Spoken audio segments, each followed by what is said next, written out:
Hey everybody, Nick Licameli here, back again with none other than Harry the cat. I know that's a bad angle, buddy. Don't worry, the camera adds about 10 pounds.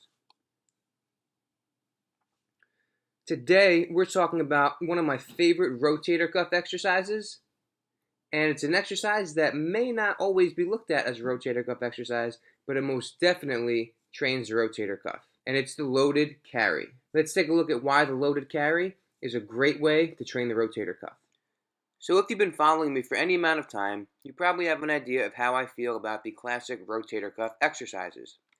Now, while they may have their place with certain people, for example, right after surgery, I do think there are better ways to train the rotator cuff. Before we get into the loaded carry, let's take a trip back in time for a quick review of the rotator cuff. The rotator cuff is a group of four muscles that sit on your shoulder blade and attach to the head of your arm bone, your humerus. Their main job is to stabilize the head of the humerus into the socket. Individually, the rotator cuff muscles have independent jobs, but collectively as a whole, they work to stabilize the shoulder. So they work to stabilize that humeral head into the socket. And that's a big portion of rotator cuff training that's often overlooked. The muscles are the supraspinatus, which sits right on top of the spine of the scapula. It's where it gets its name. Supra meaning above, spinatus meaning the spine of the scapula.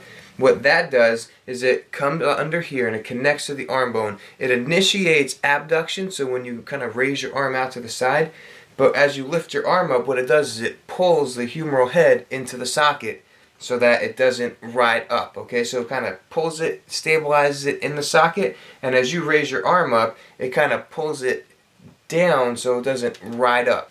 Infraspinatus sits under the spine of the scapula. Infra meaning under, spinatus meaning spine.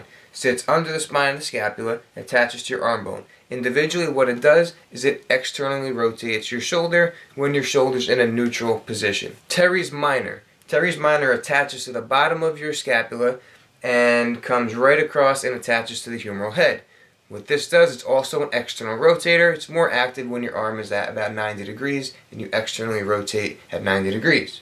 The last rotator cuff muscle sits underneath the front of your scapula. So sits right on the front side of your scapula in here, and what it does is it internally rotates your shoulder. And that's called the subscapularis, meaning under the scapula. But again, if you want to train the shoulder and the rotator cuff fully, isolating these muscles isn't really the best way to do it. In my opinion, whenever possible, the rotator cuff should be trained just how it functions, as a whole. So to perform the loaded carry, we're going to hold the weights at our sides, and we're going to make sure we have good posture, quote-unquote good posture. But for the most part, we want to stand with our kind of neck retracted in that chin-tucked position, keep the shoulders down and back, and have somewhat of that neutral spine. And of course, neutral spine is more of a range, but try to avoid a hard arch in your lower back or slouching too much. And we're going to lock this position in by engaging the core like we've talked about in many previous videos. But basically you're going to engage the diaphragm by taking in a nice breath in through the nose and bracing. We're going to engage the kind of transverse abdominis by tightening up the midsection as if walking into a cold pool and the water's kind of drifting up on your navel, or if you're trying to put on like a tight belt after Thanksgiving dinner. And of course we're going to engage the pelvic floor from the bottom up, just like we're trying to hold in gas or urine.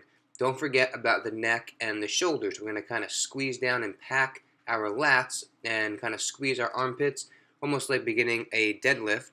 And our neck we're going to keep nice and straight in that chin tucked position. So as we walk, we're going to maintain that posture. And we're not going to really get into the hips in this video, but make sure the hips stay pretty much parallel to the horizon. And as we walk, we are creating perturbations everywhere in our body. So we are creating forces that are trying to knock us out of that posture. At the shoulder specifically, we are creating forces that are trying to pull our humeral head, so our arm bone, out and downward out of our socket. The rotator cuff works to counteract that as a whole. So that rotator cuff is firing as a whole to stabilize that humeral head in the socket. So we're training core stability and shoulder stability with movement and with external perturbations, just by holding some weight and walking. No TheraBands, body bleed, or standing up rotations needed. Thank you so much for watching. Be sure to like, comment, and subscribe if you want, and we'll see you next time.